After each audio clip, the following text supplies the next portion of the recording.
کچھ تو بہتر لکھا ہوا ہے اللہ نے تمہارے لیے، اسی لیے جو تمہارا دل صبر کرنے پر مجبور ہے۔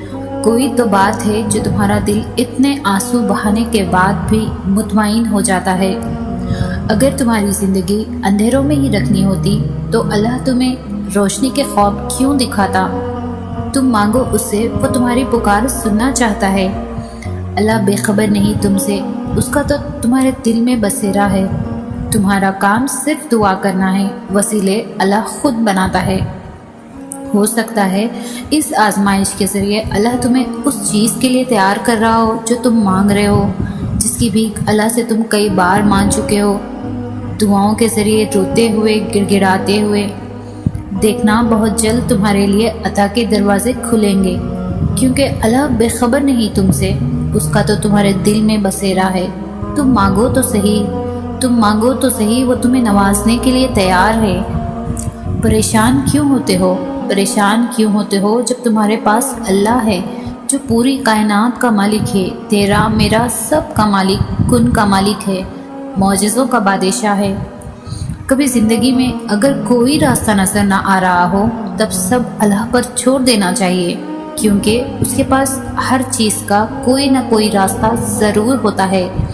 حالات جیسے بھی ہوں میرا اللہ کوئی نہ کوئی راستہ ضرور نکال ہی دیتا ہے۔ کوئی انسان کتنا بھی گنہگار کیوں نہ ہو، اللہ اس کے لیے دعا کا وسیلے کا راستہ اور رزق کا دروازہ کبھی بند نہیں کرتا۔ ہو سکتا ہے تمہاری من پسند چیز ہی اس امتحان کے بعد تمہارا صلہ ہو، تمہارا انعام ہو، تمہارے صبر کا تحفہ ہو۔ منا لو اس کو، وہ جو تمہاری راہ دیکھ رہا ہے۔ غم کس بات کا جب اللہ نے تمہیں دعا کا اختیار دے رکھا ہے؟ پریشان کیوں ہوتے ہو، روتے کیوں ہو لوگوں کے سامنے جب تمہیں اور سب کو دینے والا تمہارے ساتھ ہے؟ تو پھر لوگوں کے آگے جھولیاں کیوں پھیلاتے ہو؟ مانگو اس سے، وہ دے گا، یہی اس کا کام ہے۔ تمہارا کام صرف دعا کرنا ہے، دینا اس کا کام ہے، کیونکہ اس کا کام عطا کرنا ہے۔ تم یہ کیوں بھول جاتے ہو کہ تمہارا بھی وہی رب ہے جو ان کا ہے؟ تم مانگنے میں کنجوسی نہ کرنا، کیونکہ وہ جو دیتا ہے وہ جھولی بھر کر دیتا ہے۔ جب اللہ نے دعا کی توفیق تمہارے مقدر کا حصہ لکھ دی ہے تو قبولیت کے معجزے بھی جلدی ہی ہونے لگیں گے۔ جلدی ہی تمہیں محسوس ہوگا کہ کوئی ہے جس کی رحمت کا سایہ تمہارے اوپر ہر وقت رہتا ہے۔ تم ہی گم ہو جاتے ہو، تم ہی بھٹک جاتے ہو، تم ہی بھول جاتے ہو اس دینے والے کو جو تمہارے نہ مانگنے پر بھی عطا کرتا رہتا ہے۔ وہ نہیں بھولتا، لیکن تم بھول جاتے ہو۔ تمہارا بھی تو وہی رب ہے جو ان کا ہے، تم کیوں بھول جاتے ہو؟ اور جانتے ہو وہ رب تم سے ایک پکار دور ہے، اتنا بھی دور نہیں جتنا تم سمجھ بیٹھے ہو۔ یہی دعا ہی تو ہے جس نے حضرت یونس علیہ السلام کو مچھلی کے پیٹ سے نکالا۔ یہی دعا ہی تو ہے جس نے حضرت ابراہیم علیہ السلام کے لیے آگ کو ٹھنڈا کر دیا۔ یہی دعا ہی تو ہے جس نے حضرت یوسف علیہ السلام کو اندھے کنویں سے باہر نکالا۔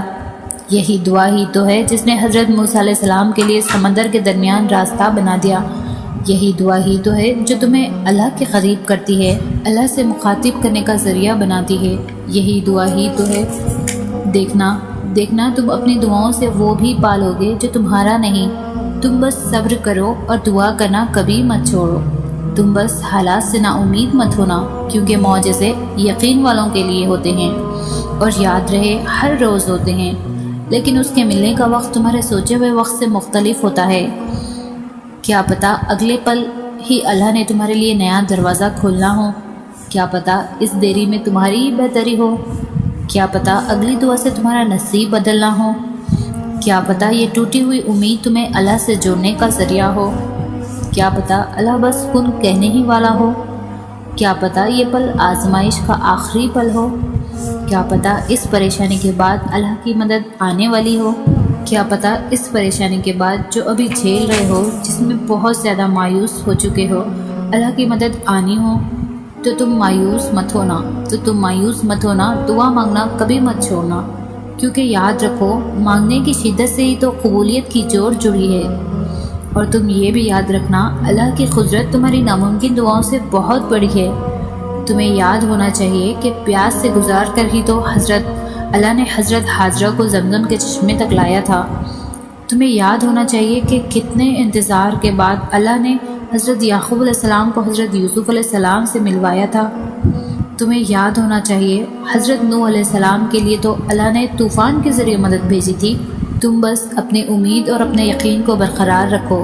ہو سکتا ہے اللہ نے تمہیں عطا کرنے کی ساری تیاری کر رکھی ہو سکتا ہے جسے تم سزا سمجھ رہے ہو وہ تمہاری بہتری ہو۔ پیاس سے گزار کر ہی تو اللہ چشمے تک لاتا ہے۔ پیاس نہ لگے گی تو چشمہ بھی بے معنی ہو جاتا ہے۔ تو پیاس کا لگنا ضروری ہے، درد کا ہونا ضروری ہے۔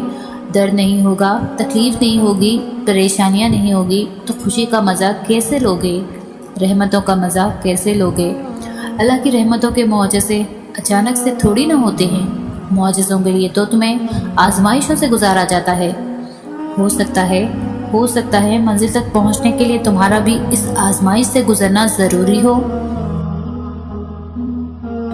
اللہ تمہارے معاملات وہاں سے حل کر دے گا جہاں سے تم نے کبھی تصور بھی نہیں کیا ہوگا۔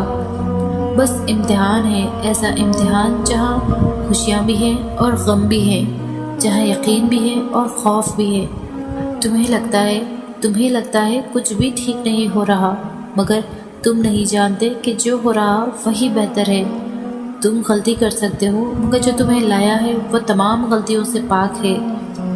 اگر اس نے تم سے بہت کچھ لیا ہے تو کچھ ایسا بھی دیا ہے جس کے تم قابل بھی نہیں تھے۔ وہ تمہیں ایسی مشکل گھڑی میں جہاں تمہیں سب کچھ ناممکن نظر آتا ہے لاتا ہی اسی لیے ہے تاکہ تم جان سکو کہ سب کچھ نصیب یا وقت نہیں ہوتا۔ کچھ چیزیں بس دعاؤں کی محتاج ہوتی ہے۔ پھر فرق نہیں پڑتا کہ دنیا رکاوٹ بنے یا پھر مقدر۔ جب دعا مخلص دل سے نکلتی ہے تو یا تو اس کے حق میں قبول کر لی جاتی ہے یا اس دل کو صبر دے دیا جاتا ہے۔ نکلی تمہاری سسکی اللہ کو یاد ہے، تمہاری ہر آہ پکار، تڑپتی ہوئی سسکیاں، ہچکیاں جو شاید تمہیں بھی یاد نہیں ہوں گی۔ تم نے کہاں کہاں کس کس موڑ پر کس کس وقت لی تھی، اللہ کو وہ سب یاد ہے۔ اللہ کو تمہاری ہر اس تکلیف کا پتہ ہے جسے تم گزر کر آئی ہو، گزر رہی ہو، اسے سب یاد ہے۔ جب تم وضو اس نیت سے کرتے تھے کہ آج بہت کچھ کہنا ہے اس سے، لیکن سوائے سسکیوں سے منہ سے کچھ نہیں نکلتا تھا، تم اسے اپنی آواز سے نہیں بلکہ سسکیوں سے پکارتے تھے۔ جب تمہارے پاس اس کو سسکیوں سے پکارنے کے علاوہ کوئی اور راستہ نہیں ہوتا تھا، جب تم صبر کرتے کرتے تھک گئے تھے، اتنا کہ برداشت نہیں ہوتا تھا، ایک عجیب سی کیفیت تھی دل میں جو کبھی تو کم ہو جاتی تھی لیکن پھر سے وہ زخم بتانے لگ جاتا تھا کہ وہ ابھی تک تازہ ہیں۔